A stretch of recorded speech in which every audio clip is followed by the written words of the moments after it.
Assalamualaikum warahmatullahi wabarakatuh. Kembali lagi bersama saya Alvin. Di materi buat kali ini kita akan membahas IP address dan subnetting. Nah, di sini kita akan membahas pengenalan IP address dan subnetting, IP public dan IP private, dan classful dan classless, kasus subnetting, konsep block subnet, dan konsep switch router. Di sini ada pengenalan IP address dan subnetting. Ketika suatu perangkat ingin terhubung ke perangkat yang lain, baik menggunakan wireless maupun wired atau maupun wireless, tentu saja memerlukan identitas nama pada setiap perangkat. Identitas tersebut lah yang dinamakan IP.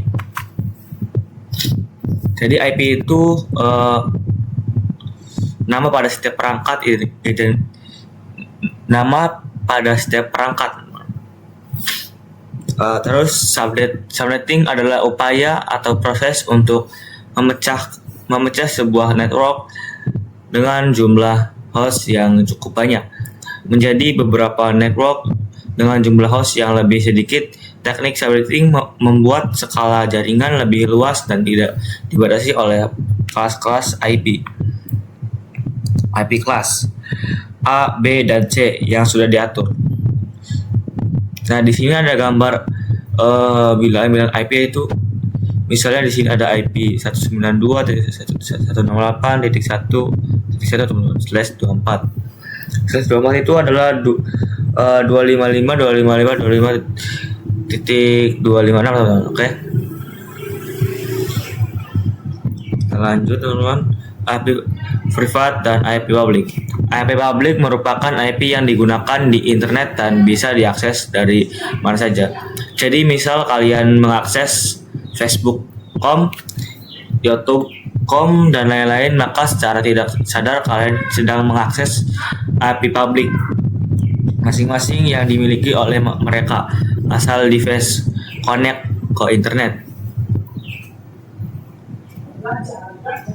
Alamat IP private biasa digunakan dalam jaringan lokal dan tidak dapat diakses langsung dari internet.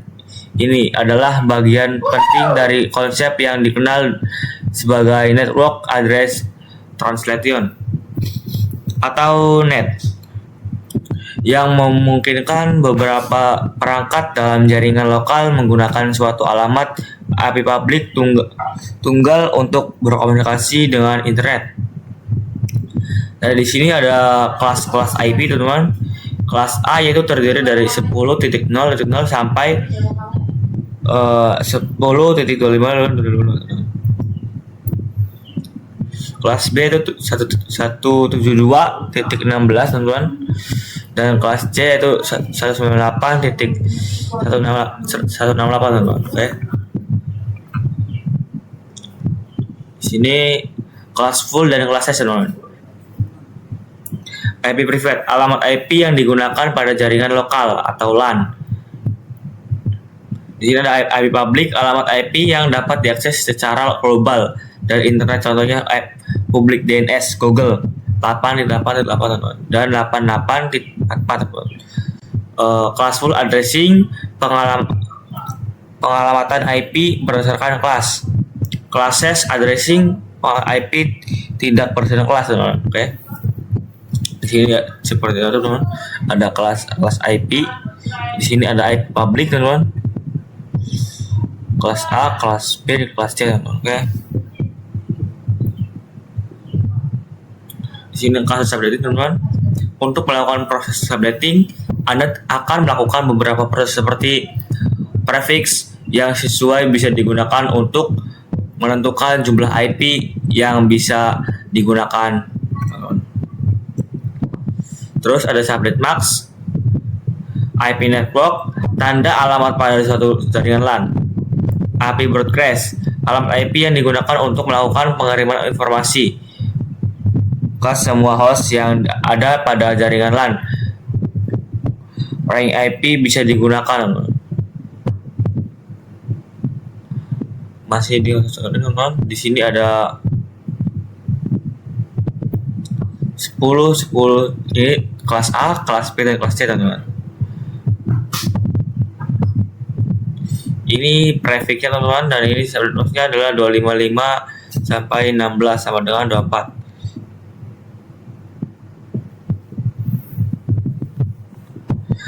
Teman-teman, subnet masknya 256 dikurangi 16 sama dengan 240.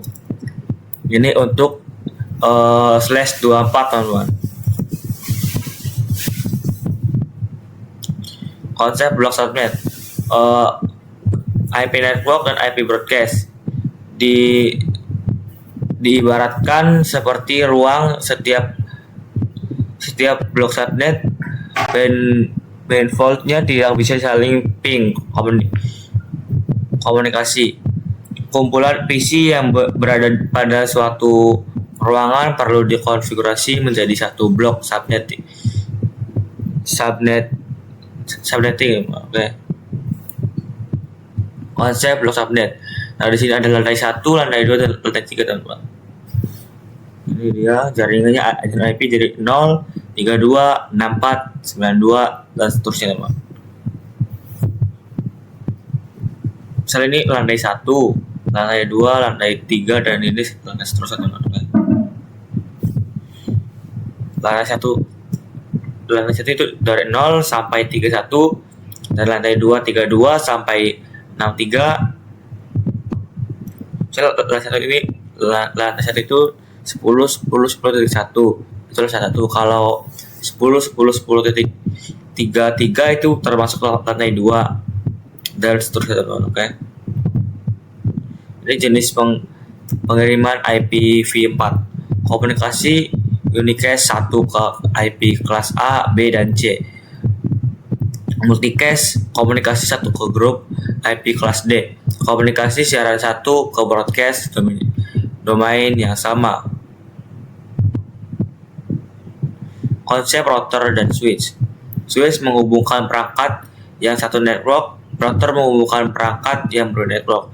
Nah, ini switch teman-teman, cuman menghubungkan satu network aja teman-teman. Nah, misalkan ini PC1 ingin mengirimkan data ke PC2 teman-teman, itu cukup menggunakan switch doang teman-teman. Oke.